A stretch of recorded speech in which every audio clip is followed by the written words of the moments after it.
الخير موجود يا جماعه بفضل الله، بفضل الله وكرمه طبعا. الحمام حصه، كان في حمام ما كانش محصي وحصه بفضل الله. وطبعا الايام دي ايام خير يا جماعه، وطبعا وفي فرصه بقى، يعني حاجه مهمه جدا خلي بالك منها بقى. اسعار العلف الايام دي، حاول انك تشتري علف رخيص. علف زي ايه يا عم محمد؟ قول لنا عليه والنبي بسرعه، علشان عاوزين نشتري العلف دوت. انت الوحيد اللي بتقول العلف رخيص. بقول لك الكلفه رخصت، الغله موجوده يا جماعه. اشتري اكبر كميه قمح وخزنها عندك. لو هتزود بها الكلفه ولا حاجه، طبعا الكيلو دلوقتي ب 10 جنيه. الكيلو ب 10 جنيه. ما تروحش تشتري بقى كيلو علفه ب 20 جنيه ولا الكلام ده كله. هتشتري علفه برضه مفيش مشكله، بس زود قمح على قد ما تقدر عندك خزين، وتظبط كلفتك للحمام، علشان طبعا فيها كميه فيتامينات وحاجات جميله جدا للحمام، وبتزود الانتاج يا جماعه، بتزود الانتاج وبتزود الحصى. فالوقت حالا اقرب واحد ليك بيبيع قمح اشتري منه، بيبيع غله اشتري منه، الاتنين معنى واحد. تمام اخواتنا حبايبنا مشتركيننا في كل مكان. الحمام يا جماعه محتاج غذاء، محتاج فيتامينات، محتاج معادن، محتاج حاجات كتير.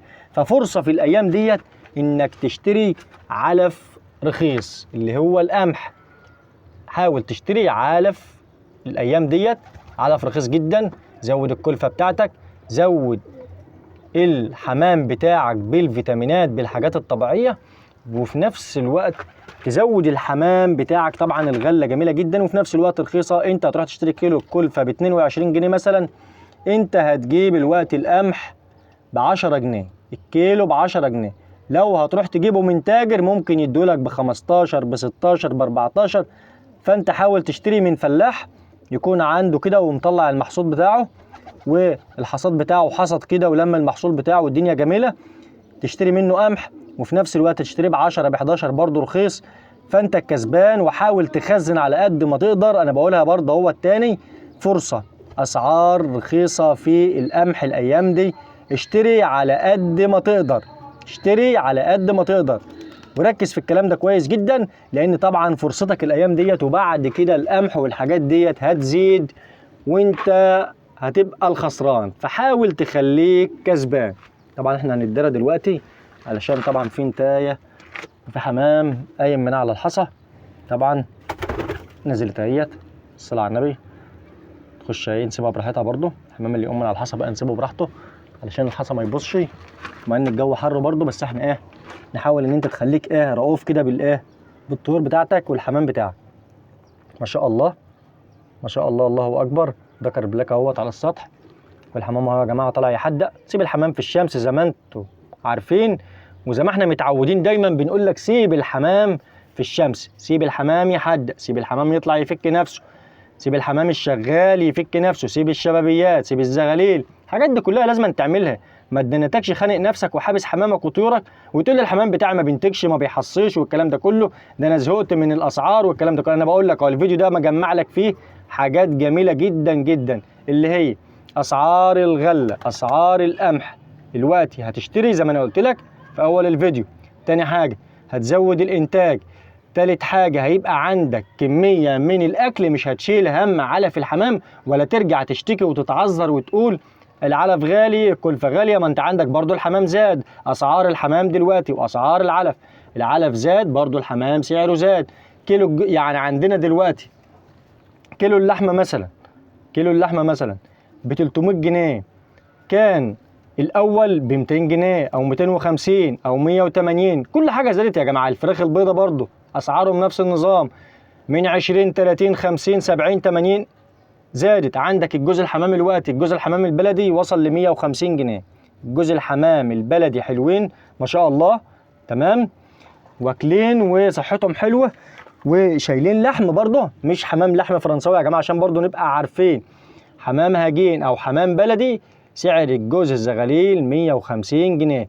فطبعا انت مش هتبيع حاجه رخيصه ولا حاجه، زي ما بتشتري علف غالي هتبيع الحمام غالي، وده سعر موجود. وانزل شوف الاسواق، التاجر هتبيع له طبعا هيفطس في حاجتك، هتيجي تشتري منه تشتري بالغلا طبعا.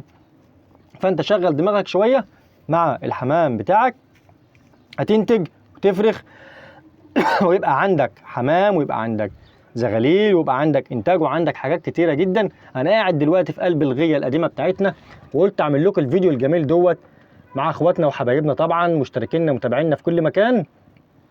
فيديو مهم لكل غواة الحمام. هاتهم يا مازن هنا كده. خلاص لا ما عادش تخاف عن النتايه الشلباز، احنا عملنا الفيديو اللي فات برضو وقلنا ان هي خلاص كده خدت على المكان والكلام ده كله، ما تقلقش كده. جمد قلبك بقى من ناحيتهم خلاص. ماشي خلاص خلاص. شايفين يا جماعه النتايه الشلباز خلاص اهيت، فتحنا لها المره اللي فاتت كانت اول مره نفتح لها، وكده النتايه خلاص طارت وجات ونزلت على الارضيه والدنيا تمام. وطبعا لسه لحد دلوقتي الاربع حصويات زي ما هم سايبينهم، ما شلناهمش ولا حاجه وسايبينهم، اللي يطلع منهم يطلع واللي ما يطلعش برضه عادي مفيش مشكله.